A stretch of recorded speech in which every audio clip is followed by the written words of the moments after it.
This is Time Signatures with Jim Ervin, a podcast and radio program presented by the Capital Area Blues Society in Lansing, Michigan.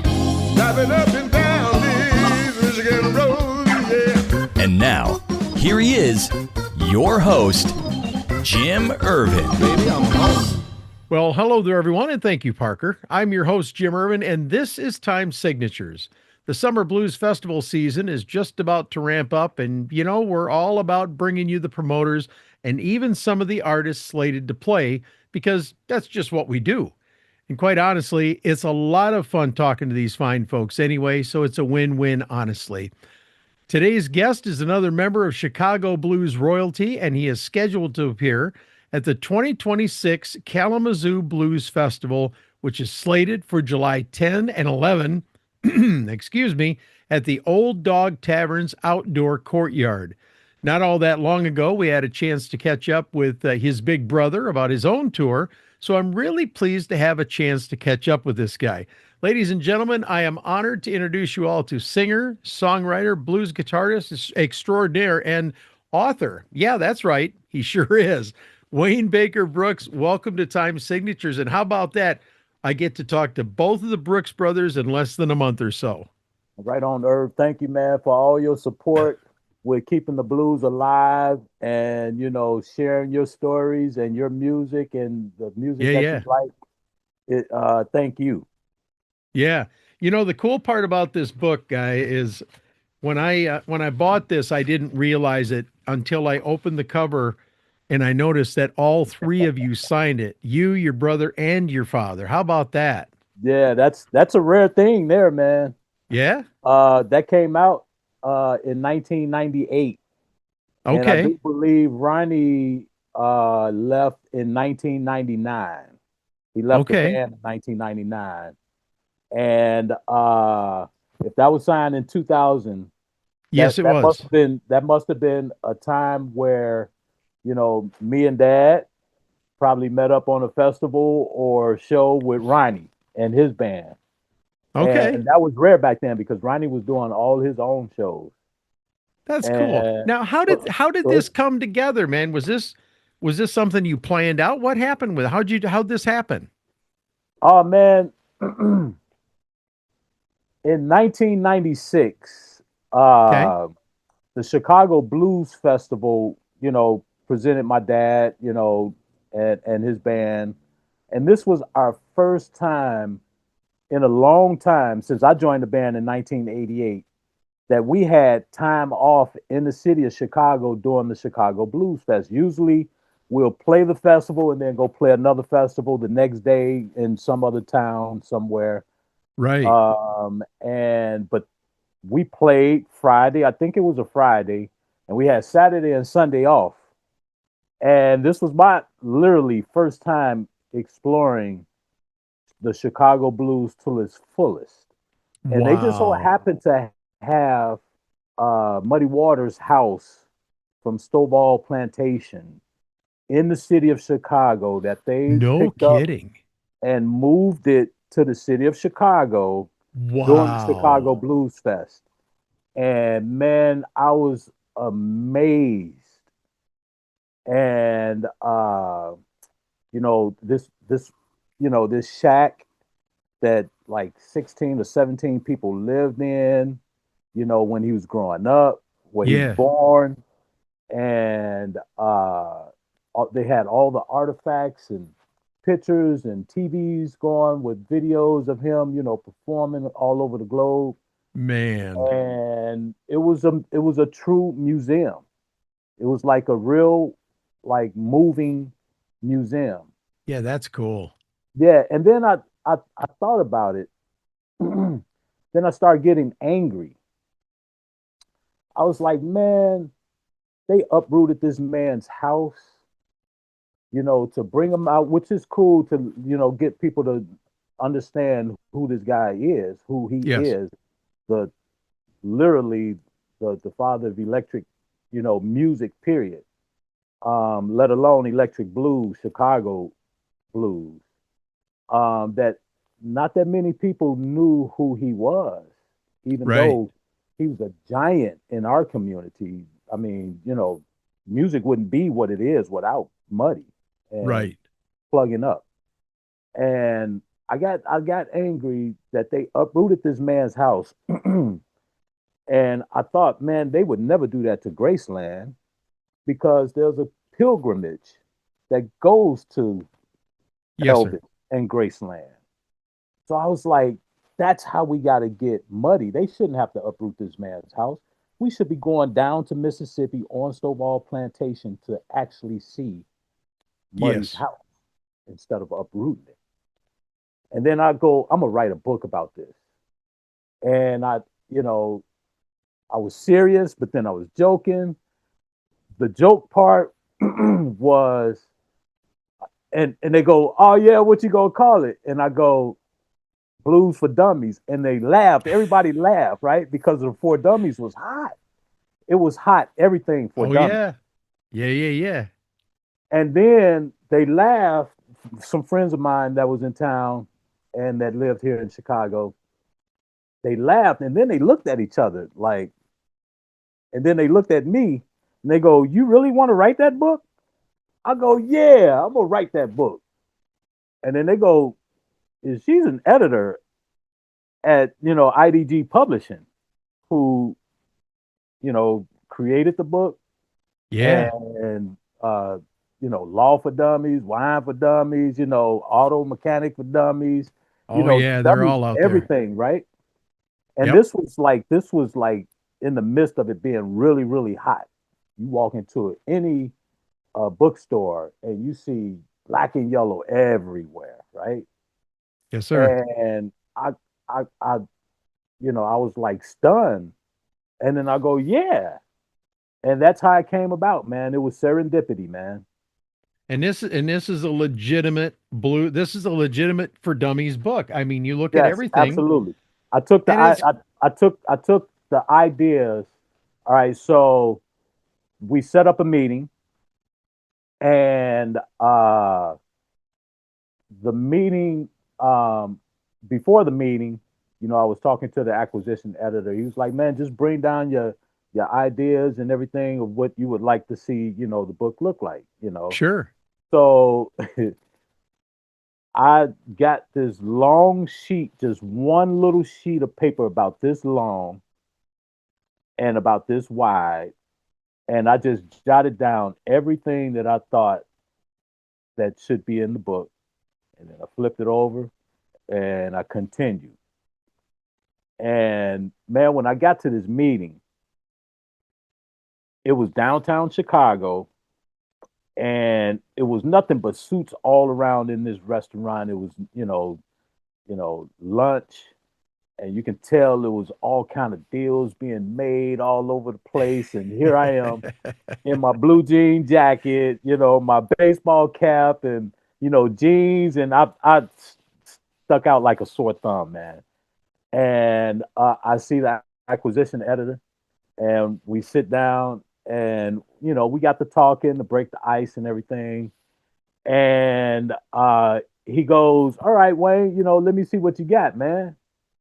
So I opened up my jean jacket and I pulled out this sheet of paper, and I gave it to him, and he looked at me, and he picked up the piece of paper and he flipped it over and he looked and he put it back down, and he went down and reached in his briefcase and he pulled out a manuscript about this thick, man, and he slammed it on the table. Boom. And he go, "Wayne, whenever an author submit, ideas to us, this is what they submit." And man, I just knew I blew it. I just knew it was over with. And he picked up that sheet of paper, man. He turned it around and he go, "But you, my friend, you have everything we need right here on this sheet of paper." That's crazy. And it That's ended up crazy. being the outline to all the chapters. Like just how Nice. you see it in that book, that's Yeah. exactly how it was laid out on that sheet of paper. It was just fill in the blanks. It was like already knew exactly what they were looking for when it came down to, spreading the word. And Yeah. how cool is it? I mean, when you look back at this project, and we did not, I'm going to tell you right now, for those watching, we did not plan on doing it this way. Okay, this is not what this interview was going to be about. This was just going to be a regular standard interview about the Blues Fest. But when I got a copy of this book and I pulled it out and I went, Lonnie Brooks and Wayne Baker Brooks and Cub Coda. Now I don't know that name, unfortunately. I'll tell you. But I started flipping through it in here, and it's really cool. I mean, West Coast blues, Louisiana blues, Caledonia, Sippy Wallace. There's all kinds of things in here, man. Folsom, a piece on Folsom, Buddy Guy, Yeah. Coco Taylor's in here. Yeah. This really is a cool John book. Lee Hooker. I Yeah. interviewed John Lee Hooker, man, and it was one You of the interviewed most, him? oh yeah, I interviewed him for his section in Wow. him, BB King. So all right, so when things got to rolling, Cub Coda was the leader of Brownsville Station. You remember the group? I do. Smoking in the Yeah, yeah, Boys Room? yeah. Smoking in the Boys Room, the original version. Yep. That's Cub Coda. All right. That's All him right. and his band. And that's what Motley Crue got their Wow. Smoking in the Boys Room from, right? So, but he was a music, rest in peace, he was a music historian. So, I searched around, IDG Books and the editor, they were like, hey, all right, so we got, an author, we need a co-author, two other co-authors, one a music historian, and one who's a legend who was around that time. And I'll go, oh, I know one. I know a legend. My dad.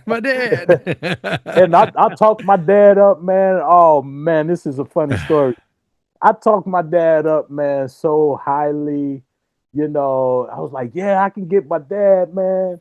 He's a blues master. He's a rock and roll hit maker. He made some rock and roll hits. And they was like, oh, that's cool. So I found Cub Coda and I went to my dad and I was like, Dad, I was like, hey, man, I got an opportunity to write a book and I want you to be a part of it. And he goes, oh, yeah, what's the name of it? I go, it's called Blues for Dummies. And then he go, what? He said, man, I ain't going around calling nobody no dummy, you dummy. And I go, no, Dad, you don't understand. I felt like Lamont and Fred Sanford at that moment. And I go, no, Dad, you don't understand, man. These guys, they're pulling in at least $150 million a quarter. Wow. Just off of these books. Like, Yeah. They got, Law for Dummies, and all. He's like, nah, man, I'm not gonna write the book. So I was like, oh Lord, what am I gonna tell these people? So I prepared myself. I said, you know what, I'm gonna call BB King, I'm gonna call Robert Cray, and I'm gonna call John Lee Hooker. And luckily I did, and they said that all of them. BB was like, yeah, I read those books, man. I like those books. I love to be a part of it, right? And Robert Cray was like, yes, this is something we need. We need to educate people, more about the music, America's roots. And John Lee Hooker was like, yeah, man, I write a book with you like that, right? So I go to my dad and I go, man, Dad, I said, do me a favor, because him and my mom, they were going to shopping. Mhm. I said, I think you should go into any of those bookstores that y'all, wherever you're shopping at, and you'll see For Dummies books everywhere. And he go, all right, I'll, check it out. So he goes to the, shopping, he comes back. They went to the bookstore and I go, Dad, I said, did you see the books? He go, yeah, I saw Wine for Dummies. I saw Law for Dummies. He said, I even saw Sex for Dummies. And I go, so you gonna write the book with me, right? He go, no.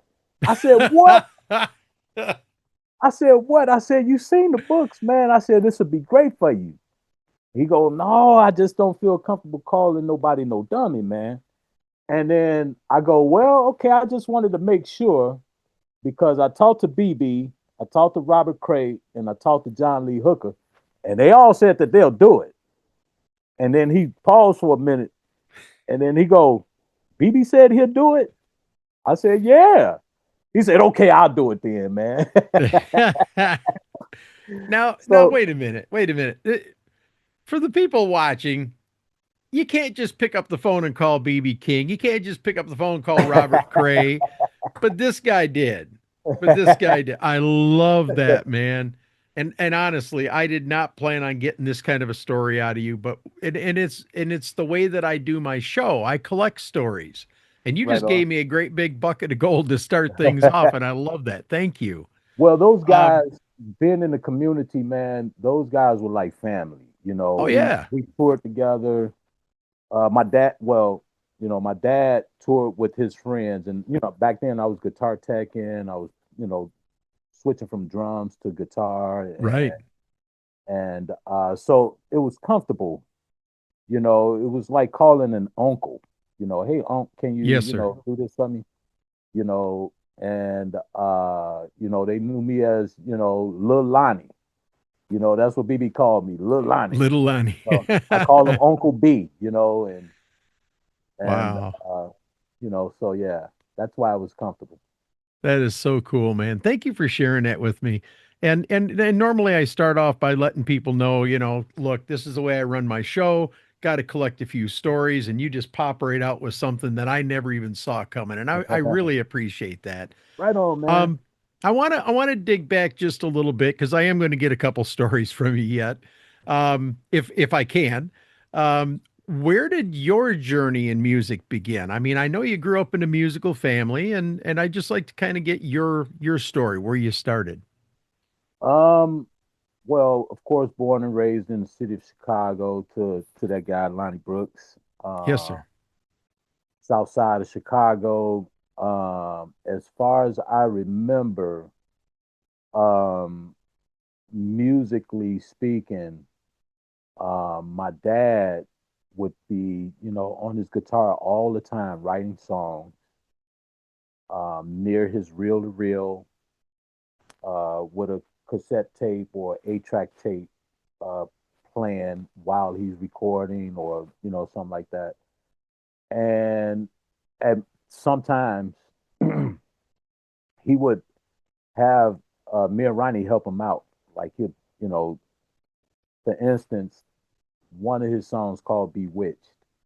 Okay. Um, we were watching it during the summer while my mom was at work, and he was at home watching us, and we were watching "Bewitched" and "I Dream of Jeannie," and he got inspired, to write a song about what we were watching.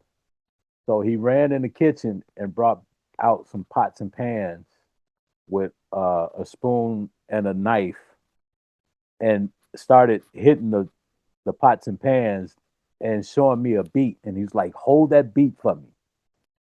And he would have Ronnie on the bass, playing the bass line on the guitar, though. Oh, So he wow. had both of us playing at the same time while he was recording and thinking of lyrics to Bewitched, the song Bewitched on, I think it's the Wound Up Tight album. Okay. And um and so that as far as that's my earliest memory of my journey, like music, was Yes, sir. always around the house. So I would beg him for drums. I love drums. I love playing, messing around with the drums. We did a commercial with me on the drums, Dad on the guitar, Ronnie on the guitar for Channel 5 uh, news. Uh, so like those memories are like my first memories of my journey because I'm still a wannabe drummer. Okay. I love playing drums. Um, so um, that was my dad's dream as well, was to have me on drums, have Ronnie on the bass. So Ronnie would learn how to play the bass, and we would go out as a three piece. And by let's see, when I graduated out of high school in 1988, I started working with him full time. So, Okay. but I was a guitar tech, stage manager, drum tech. I would just set up everybody's stuff while they rest, and just the roadie. You know, and one night at Blues Etc. here in Chicago, I decided, you know, if I'm going to continue my dad's legacy, I think I probably have reached more people by playing guitar than I would as a drummer. Sorry, drummers, but um, that's how I felt at the time. So I switched at 19 years old from drums, learning how to play drums, messing around with the drums, getting with my dad's drummer all the time, to now asking my dad, hey, can you show me this? Can you show me that? And he, by him being the lead, the things that I was asking him were rhythm parts because I wanted to learn how to play the rhythm Sure. to his songs Yep. to, play with him. But he was like, man, I don't play the rhythms anymore. So you're gonna have to ask somebody, one of the rhythm guitar players. And so I decided, you know what, I'm gonna learn this myself. So I started teaching myself how to play the guitar. And by 20 years old, I was on stage performing. My dad, and I was afraid, I was scared, but they coerced me into getting up on the stage at Fitzgerald's. And I was so afraid for like 6 months. I was learning. I would practice 18 hours a day. Like, I would go to all the jams. I was young. I probably shouldn't have been in the clubs, but they knew who I was, and I wasn't like a drinker or anything like that. So I would just go in the cut and just watch everybody. And Wow. on the road, I would watch, where my dad fingers would go, where my brother fingers would go, where Albert Collins' fingers would go, where, Coco Taylor's guitar players, Eddie King and JJ, and Luther Allison. I would always look at where their hands would go, and then I would come back home, and then I would put on the records, and then I would like learn, self-taught. Yeah. So, Wow. uh, uh, and then one night at Fitzgerald's, um, my dad at the end of the night he played Sweet Home Chicago, and him and dad, my brother Ronnie, my brother Ronnie just killed it, just slayed Fitzgerald, and he started playing Sweet Home. He was about to play Sweet Home Chicago, and he go, "Hey y'all, I want y'all to know I got another son that plays guitar. Y'all want to hear him?" And I'm like, "Oh no!" He's like, "Come on out here, Wayne." And I'm like, "Oh no, no, no, no, no, no! Don't do that! Don't do that!"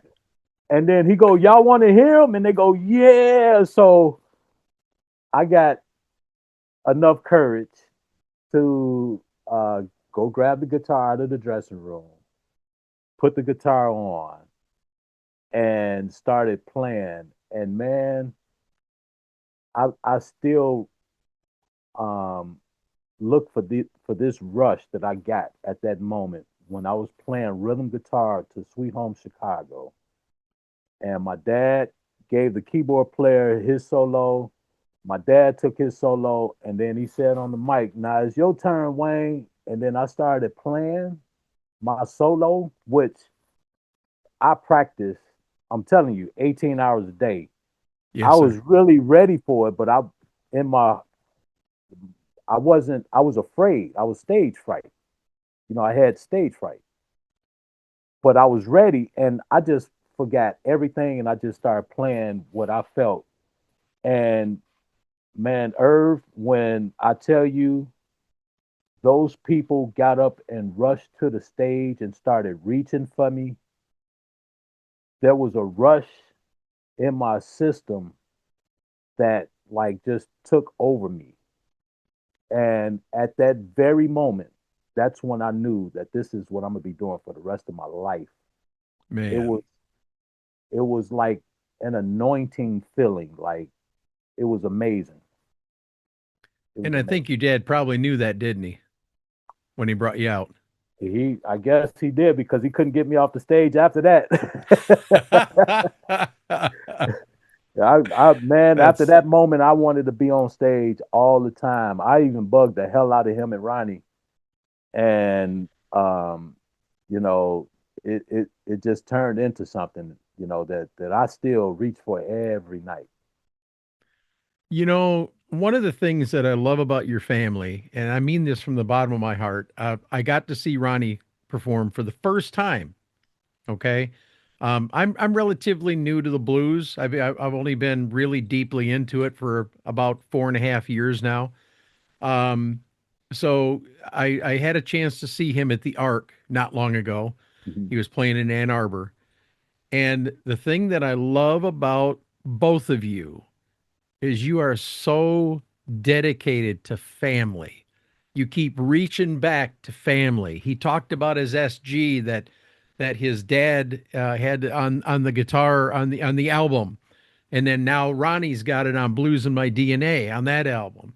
And you've got your father's photo hanging behind you. That is such a cool legacy that your father created for you guys. Yeah. And one of the things that I respect the most, and hearing it from you as well, is that you keep going back. You keep going back to the family. And that is so important to what you're doing. Well, It I mean, really is. to even go further, it all started with my great grandfather, my dad's mom, father, who was a banjo player. So he would take. So they called him Joe the Banjo. He Okay. was a regional musician that at times, like, he would play rent parties. So if people were low on their rent, where they had to pay the rent, they would play, put on a party for him so they can raise money, and he would raise the money by performing. Wow. And sometimes he would take his 6-year-old grandson, and he said that there was times where he would be playing, and then he would let my dad play, and he noticed in the pot the money started getting bigger and bigger when my dad played, so he started letting him come and play more. That is so And cool. yeah, and he taught him how to play the guitar, and the rest was history. At 16, my dad left, Louisiana, moved to Texas, got married at 18, had children, and by the time he turned 21, he had picked up um, a guitar, Man. bought it from a pawn shop, and started teaching himself how to play the guitar. And the And rest the rest is history, huh? well, Clifton Chenier happened to be driving down the street while he was on the porch learning himself how to play, and stop. He passed by, he backed up, and he just sat there and listened. And then he came up to the porch, and he go, "You play guitar?" He go, "Yes, I'm learning how to play." He go, "Well, you come play for me." And my dad was like, "Oh, no, no, no, I'm not that good." He go, "No, you good enough. You come play for me. You come play for me." So he, had him come and play for him for about a year. Clifton Chenier, the great Zydeco King, C.J. Chenier, you may have heard of his son, Oh yeah. um, the king of Zydeco, Clifton Chenier. And after a year, my dad started his own thing, which he came out with Family Rules and The Crawl. So that's where everything started was with Joe the Banjo. That is so cool, man.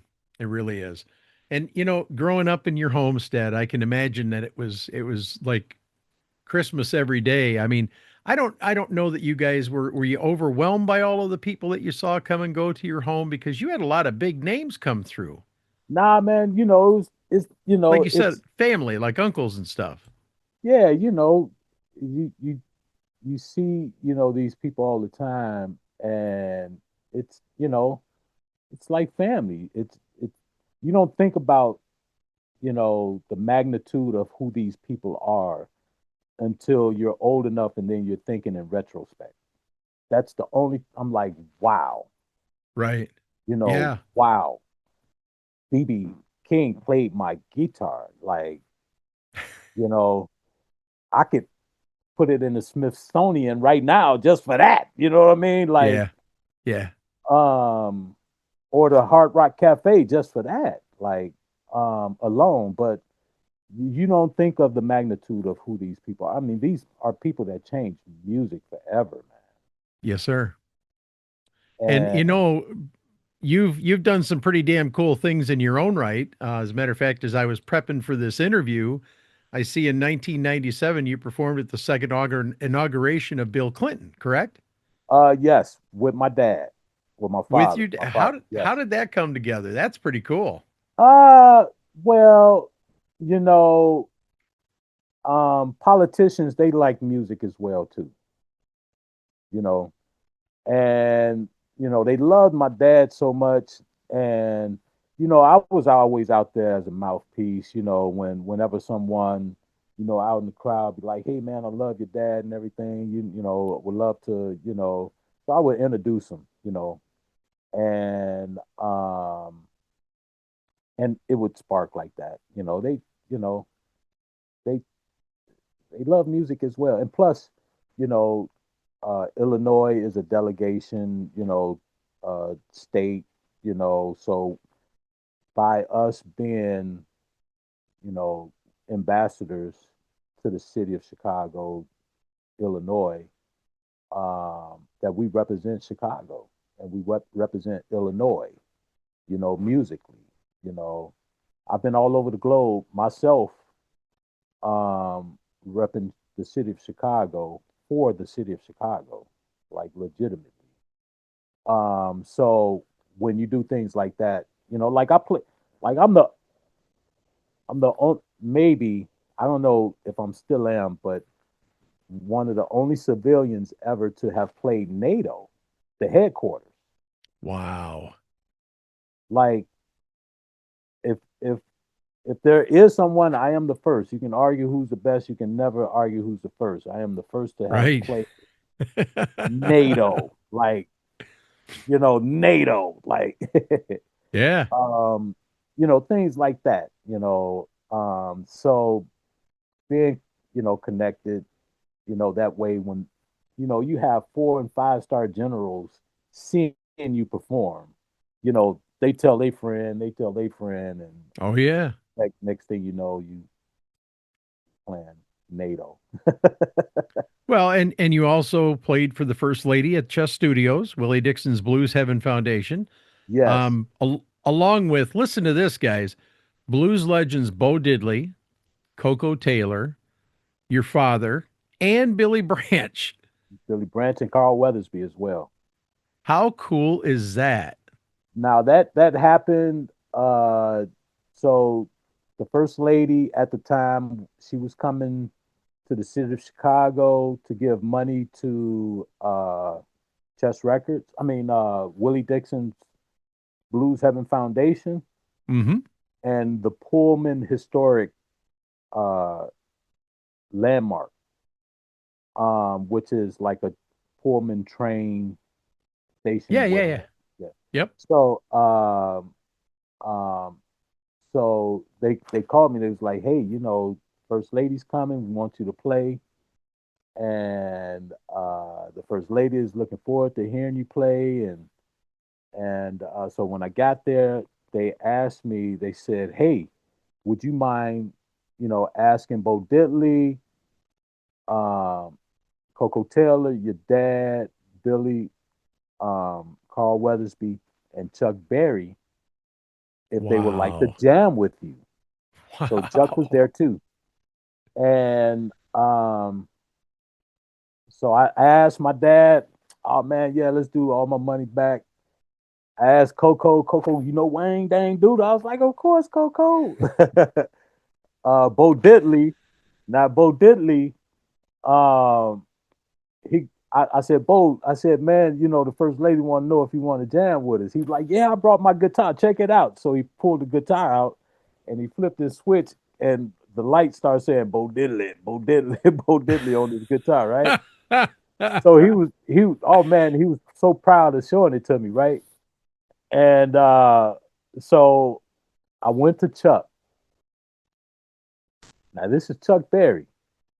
And he was just sitting there, and I'm gonna tell you, it was like 100 outlets, like TV media outlets, like setting up. And Chuck was like in the chair, sitting right there, and the stage was he was like right in front, of the stage in the chair, and they setting up. So I had to go to him, and I go, Mr. Berry. I mean, he know who I was and everything, but I, just wanted to reiterate.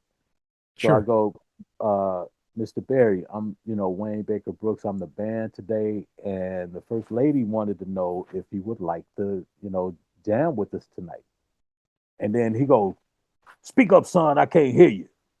And then right then, I got so nervous that I did something that I never do this. I never, ever, ever do this. I go immediately, Chuck, I'm Lonnie Brooks' son, man. I said, would you like to jam with us? And then he go, you got $10,000? I go, no, sir. He said, well, it won't be no jamming with Chuck Berry today. And I was like, oh, man. Wow. So, I didn't, trip about it. I had to let the first lady know, and everything. They was like, oh, yeah, that's Chuck. So we, ended up doing my thing, probably about 3 songs. Then I called my dad up, and then we did all my money back. Then I called Coco Taylor up. We did Wayne Dang Doodle. And we called Bo Diddley up. We did Who Do You Love? Um, and Carl, uh, dang, I forget what song me and Carl did. And Billy did some, little Walter stuff. Uh, but then at the end of it, she exclaimed, "Hey, my husband is going to be so mad that he missed this, because, he's a blues fan and he loved, the music and everything." Yeah. And at the end of the night, I gave her 2 of the 4 Dummies books. Oh, wow. Yeah, I gave one for her, signed it to her, and I signed one to the President of the United States. And that's another story. That's another. Um, so um, after end of it, Chuck came up to me and he go, "Man, if I'd known you played like that, I would have jammed with you." And I was like, "Oh, Chuck." But then, but then he got really, really serious with me for at least 30 to 45 minutes, and he, we joking around, like that. Oh man, if I'd have known you was that good, I would have got up there with you, man. And he broke down and he go, Wayne, I'm gonna tell you the reason why I didn't want to play. It wasn't the $10,000. He said, man, I came. This was the chess building. He said, man, I came here only to hear the first lady speak. He said, I did not want to be in this building. And I go, why is that, Chuck? And then he started literally in tears. He go, man, when I was pumping out hit records for these people, they had me living down in the basement of this place with the rats and roaches, with just a bed and a refrigerator, damn near no TV. Mm. He said, I made these people millions. and that's how they treated me. And I did not want to set foot in this place. And he was literally in tears, man. This is Chuck Berry expressing Yeah. himself to me Wow. on why, you know, he didn't want to jam at that moment. And I understood. I got it. At that moment, I got why he was the Chuck Berry he was. Like he demanded his money before he played. Yep.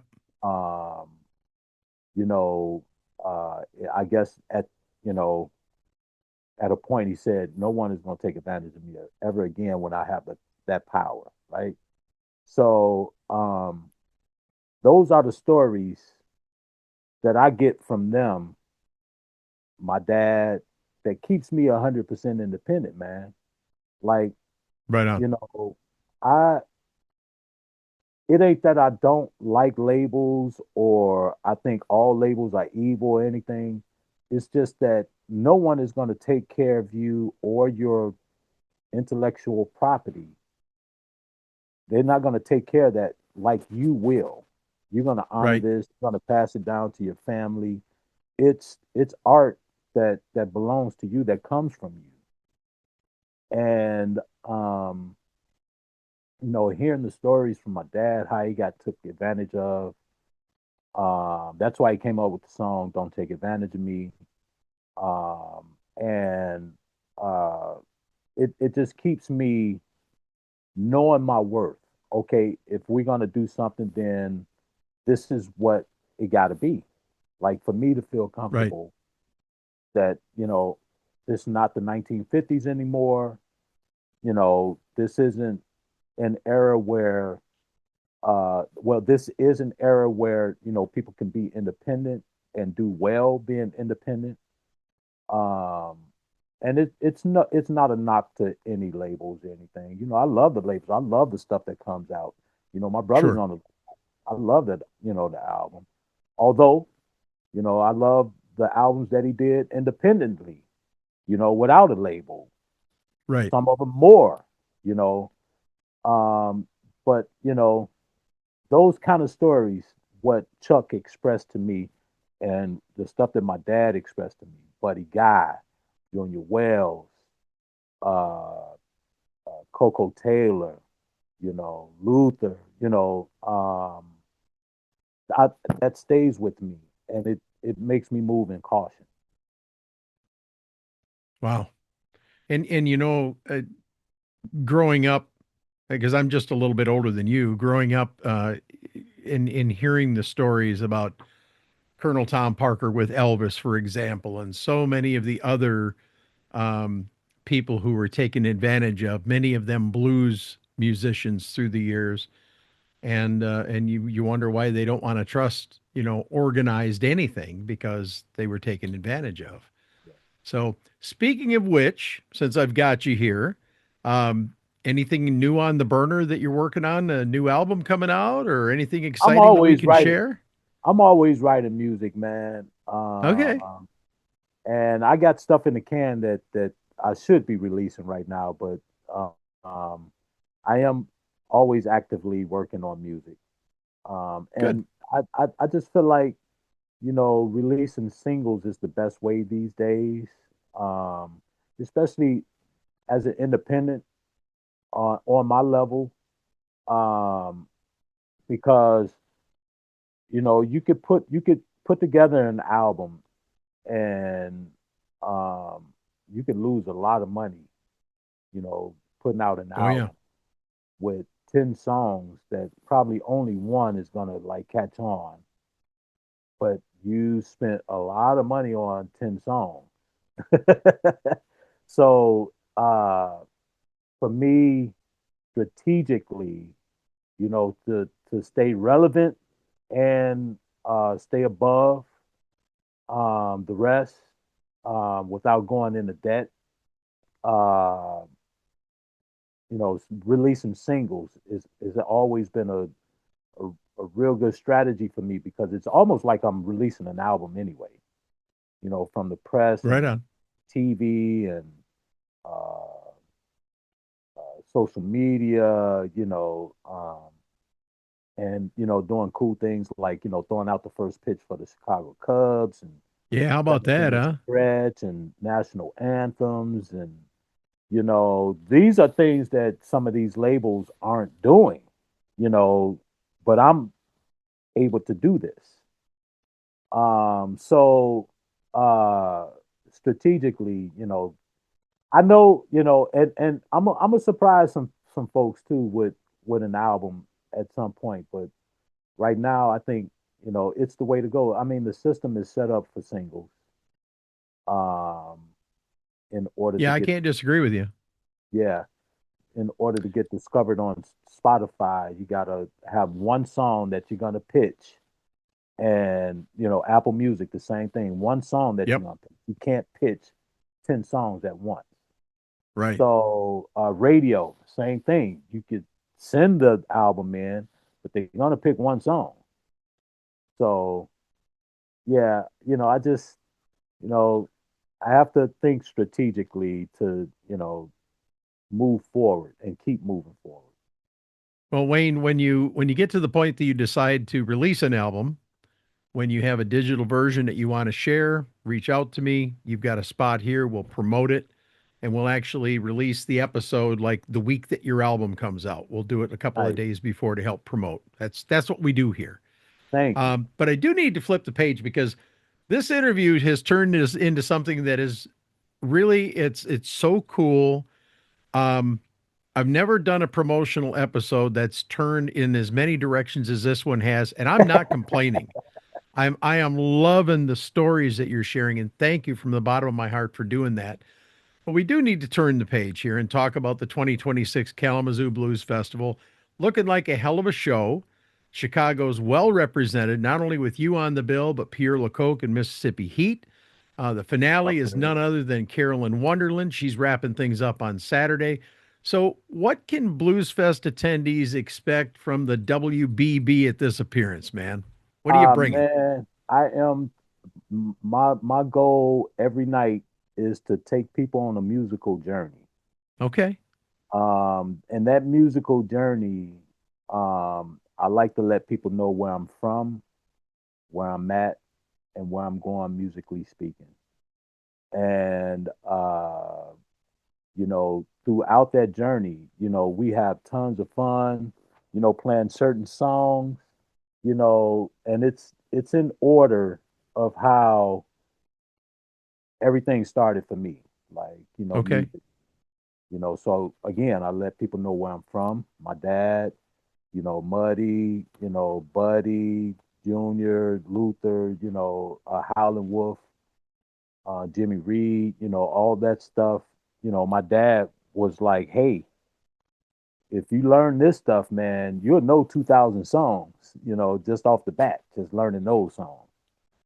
And then I go into my dad's stuff, and then I go into my stuff, uh, which is a gradual chronological order of Mm-hmm.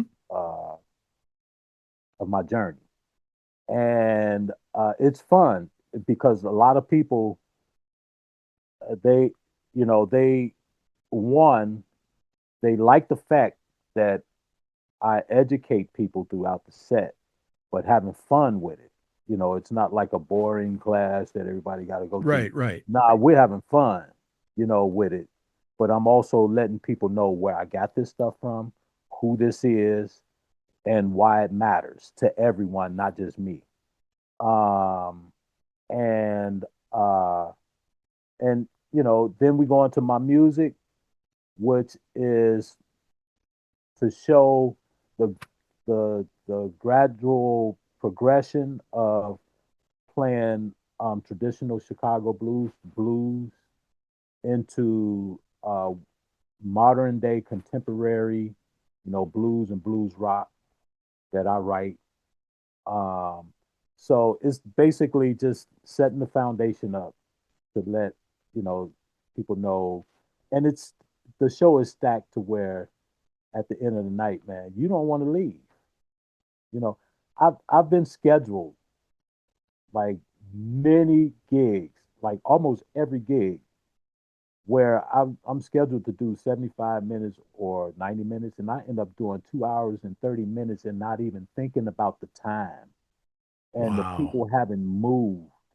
In fact, they telling me five more, you know. So uh, that's the energy that we bring. We my whole thing is that the people are the boss. And my thing is I listen to my bosses. They're the ones that matter. And I like for people to have fun, forget about what's going on in the world for 2 hours, Right. um, and make it a memorable, experience, man. That's what this is about. We're here to make people forget all the craziness that's going on in the Yes, world. sir. Now, have you ever played at Kalamazoo before? Absolutely. My first gig ever was in Kalamazoo, and it was a sold out show, man, with the No Kalamazoo, kidding. yep, the Blues Association. Yep. Yep. Okay. They were the Was that first at ones to book me. was that at the festival or was that at the theater? No, this was association's meeting fundraiser, maybe. Okay. All right. All right. Yeah, Cool. and this was back in 1997, or I Wow. think it was 97 or 98. Okay. And yeah, um, Mr. Blevins um, hired me. And when he hired me, he was kind of reluctant, man. He was kind of reluctant, Larry Blevins. And but we went on with it, and uh when we got to the gig, Larry was so lit up. He was so happy. He was a little, and he looked me dead in the eye and he was lit up. And he go, man, Wayne, I don't know how you did it, but for your first gig, you got a sold out crowd, man. And it was That's a cool. lot of people in there. So That's cool. Kalamazoo got a very special place in my heart, man. Yes, sir. Now, I would assume you're going to have merch and CDs, things like that Yes. available as well. Yep. I'm gonna have my album as well too, my vinyl, for the 20th Oh man. anniversary of Mystery. Mystery, it's remastered and it's in vinyl. This is my first piece of vinyl ever. Like I've never See, had now vinyl before. you're going to make me buy the vinyl. That's all because I have a collection. Okay, one of the first pieces of vinyl I bought was this one right here, All right, on Lou. and it's because Larry McCray mentioned him in my interview with him that Luther Allison was Yeah. one of his biggest influences. So I Oh found yeah. that, and when I interviewed him a second time, I held it up. He's like, "Oh, Luther Allison, all right." But so I started collecting vinyl a couple of years ago. I've now got over 500 pieces of blues vinyl, just blues, Beautiful, beautiful. and I got some good stuff, man. I got some. Yeah, As a matter of man. fact, I bought Ronnie's album on vinyl and CD so I could play the vinyl when I got in the mood for it. Because Right on. trust me, I'm telling the truth. There's nothing like that warm sound of vinyl, man. It is nothing like it, man. And I nearly came to tears when I heard it for the first time on vinyl. You know Of how many Mystery. times I've heard similar stories from people Yeah, that man. they weren't expecting it, and No, and then they heard it. I, I mean, you listen, like even in the, I mean, these songs that we create, we probably heard it over 1,000 times before we even recorded it. You know what I'm Right. saying? Like, just preparing it, mastering it, as far as performance, getting the performance. And then after you get the performance, now you listen to it over and over and over. So I've listened to it 1,000 times. But the one that only mattered to me, man, was that vinyl, man. That was the one. I was like, oh my God, That's cool. that's me. Well, you That's might as well put me. my name on a copy. I'm going to tell you right now because I'll end up buying one from you in July. I promise you I will. You know, my husband just rolls his eyes at me when I buy more vinyl, but I can't help myself. So, It's like me all with right, guitar. Wayne, where can we send people to learn more about you? Maybe buy some merch from you, book you for a gig. This is your shot. Yeah, man. My website, waynebakerbrooks.com. And as far as booking, you can go to booking at bluesisland.com, or just go to my website. It'll show you, where to go to. You can sign up to my bands in town. You can just click on that link, and whenever we're in your area, as soon as I book a gig, it will pop up and alert you that we're coming to town. You can go Cool. to my social medias, Instagram.com/Wayne Baker Brooks, Facebook.com/Wayne Baker Brooks, and Facebook.com/Wayne Baker Brooks Music. Um, and you can come to the show. That's the best place to be. January 11th, it's You know it. Saturday. Get your Yep. tickets, man. We're going to put a link up there so people that are watching, you can buy your tickets in advance. Don't get shut out. Okay? Don't get shut And, out. and Irv, I tell people that a lot, man, because sometimes people don't be believing. You better get these tickets early because they go fast. And Yes. when you think oh, I'll get it, no, they're gone. And people don't be believing that. So I always let people know in phases. Hey, low ticket Yep. alert. You better get these tickets now. And when they do, man, I'm telling you, it's an experience. It is an experience when you get there. Well, I'm really looking forward to it, man, because I've gotten to see your brother. I did not get to see your father play, unfortunately. But I really enjoyed what he brought to the stage. I felt that he commanded that stage and he owned that crowd from the time he started till the time he ended. And somehow I just think you're going to be right in the same groove, man. It's going to be nothing but a good time. Man, where you think we got it from, man? He's he's the tree and we're the branch, man. There you go. Well, Wayne Baker And my Brooks, gr- and my grandfather is the roots. there you go. My great grandfather. I appreciate your time, my friend. I'm excited to see what you bring to the stage, having seen your brother, as I said, not all that long ago in Ann Arbor. And between now and then, let's move some tickets and we will have a great time. So I appreciate you being here. Thank you, sir. Thank you, man. Thank you so much. All right, hang on with me for just a minute. I'm going to tie the ribbons on and I'll wrap up with you personally here in just a moment. As we can come to a close on this edition of Time Signatures, I'd like to tell you about the Capital Area Blues Society, based right here in Lansing, Michigan. CABS began its run in the fall of 1994, and they built a strong presence in the central Michigan area, offering an annual blues brawl where the band and solo duo winners are sent to Memphis to compete in the annual International Blues Challenge on Beale Street in Memphis. But there's a lot more. We also hold an annual Breaking Bread with the Blues, offering a day of blues music and a chance to raise funds and food donations for the Greater Lansing Food Bank. Oh, and by the way, CABS also presents this program, for which I am eternally grateful. And as with all nonprofits, the Capital Area Blues Society is always looking for donations, so please consider making a tax-deductible donation today. Visit capitalareablues.org and make your donation in any amount. And as always, thank you so much for your consideration. That wraps up this edition of Time Signatures. Once again, my thanks to our guest, Wayne Baker Brooks, but also to you, because without you, none of this would be possible.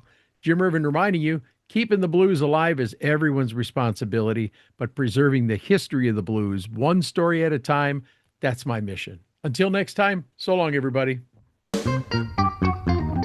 This has been Time Signatures with Jim Ervin, presented by the Capital Area Blues Society in Lansing, Michigan. For more information on CABS, visit capitalareablues.org. You can find this episode and past episodes at lccconnect.org. The Time Signatures theme song, Michigan Roads, is used by permission and was written by Root Doctor, featuring Freddie Cunningham. I'm trying